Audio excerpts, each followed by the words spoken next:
What if Iran keeps the Strait of Hormuz closed for one more month? At first, that might sound like just another geopolitical headline, but if this closure continues for another 30 days, the world would not just be watching a regional crisis, it would be watching the early stages of a global economic shock. Because the Strait of Hormuz is not just another shipping lane, it is one of the most important energy choke points on Earth.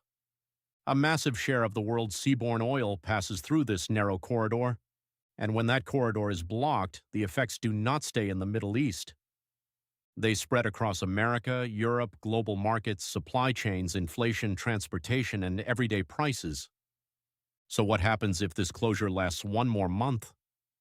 The first and most immediate effect would be oil. Not just fear in the oil market, not just speculation, but a real sustained pricing shock. In normal conditions, global markets can survive short disruptions because traders assume the problem will be solved quickly. But when a disruption continues for weeks, markets stop reacting emotionally and start repricing reality. That is the key difference. A short closure creates panic. A longer closure creates structural damage. If Iran keeps Hormuz shut for another month, oil traders would begin pricing in a prolonged supply bottleneck. That means Brent crude could remain elevated for much longer, and in a severe scenario, it could push significantly higher as buyers compete for available barrels outside the Gulf. And once oil stays high long enough, everything else starts moving with it. Fuel prices rise, shipping costs rise, airline costs rise, insurance costs rise, industrial input costs rise, and eventually consumer prices rise. That is when this stops being just an oil story and becomes an inflation story.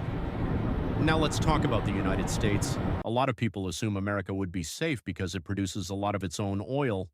And yes, compared to past decades, the U.S. is far less vulnerable than it used to be.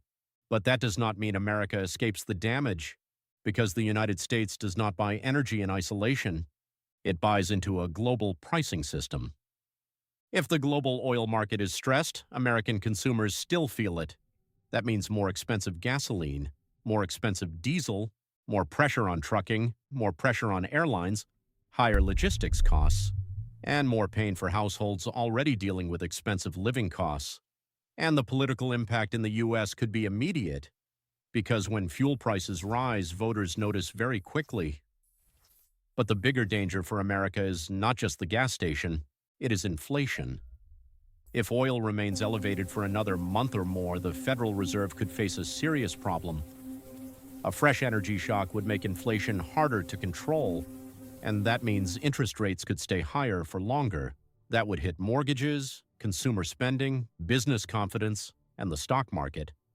And this is where Wall Street enters the picture. If Hormuz remains closed for one more month, investors would likely move into a classic crisis posture. Energy stocks could surge, defense stocks could rise, but consumer sectors, airlines, transport companies, and rate-sensitive industries could come under pressure. Volatility would increase, risk appetite would fall, and markets would begin asking a darker question: is this just a temporary crisis or the beginning of a wider economic slowdown? Now let's move to Europe, because Europe may actually feel this more painfully than the United States. Why? Because Europe is more exposed to imported energy costs, more sensitive to supply disruptions, and more vulnerable to price shocks feeding directly into industrial production and inflation. If Hormuz stays closed, Europe would not only worry about oil, it would worry about the entire energy chain. Oil would become more expensive, shipping would become more expensive, and energy insecurity would once again become a central political and economic issue.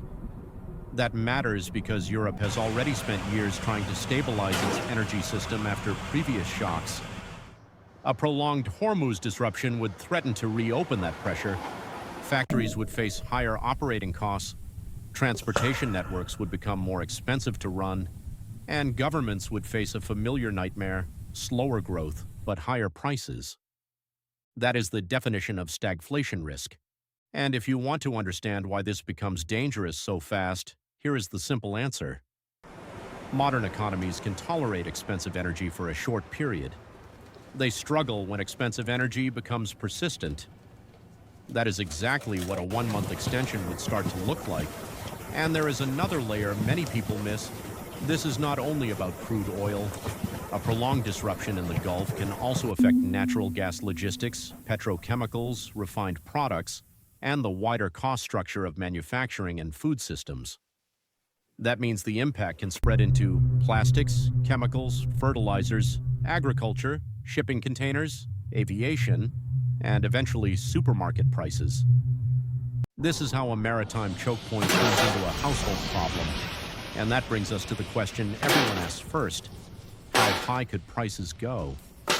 If Hormuz remains shut for another month, the answer depends on one thing: how much supply can actually be rerouted or replaced. There are some alternative routes. Some pipelines can bypass the strait. Some strategic reserves can be used. Some governments can intervene. And some producers can redirect cargoes.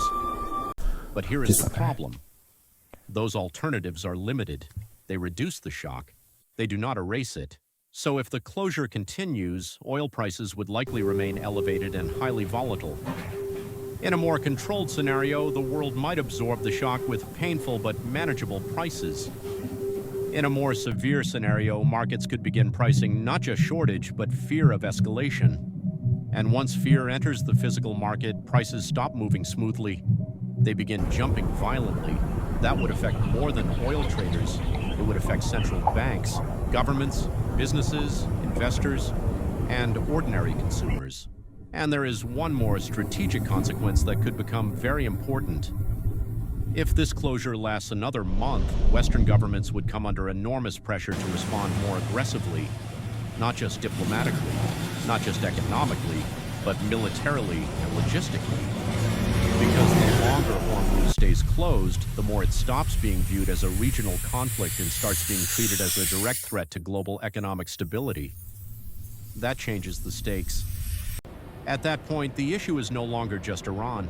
The issue becomes whether the global trading system can function while one of its most critical arteries remains blocked. And if the answer is no, then the pressure for a larger confrontation rises dramatically. So what is the real conclusion? If Iran keeps the Strait of Hormuz closed for one more month, America would feel it through inflation, fuel prices, financial stress, and political pressure. Europe would feel it through imported energy pain, industrial costs, slower growth, and renewed inflation fears. Global markets would feel it through volatility, supply anxiety, and repricing of risk. And ordinary people around the world would feel it where they always do, at the pump, in electricity costs and transport prices, and eventually in the cost of living. Because when a narrow stretch of water controls so much of the world's energy flow, keeping it closed for another month is not just a regional move, it is a global shockwave. And if that shockwave keeps building, the next crisis will not begin on the battlefield, it will begin in the economy. Welcome to Know-How Hub, your source for general information and disaster readiness. Don't forget to like, share, and subscribe Informed to stay safe in an unsafe world.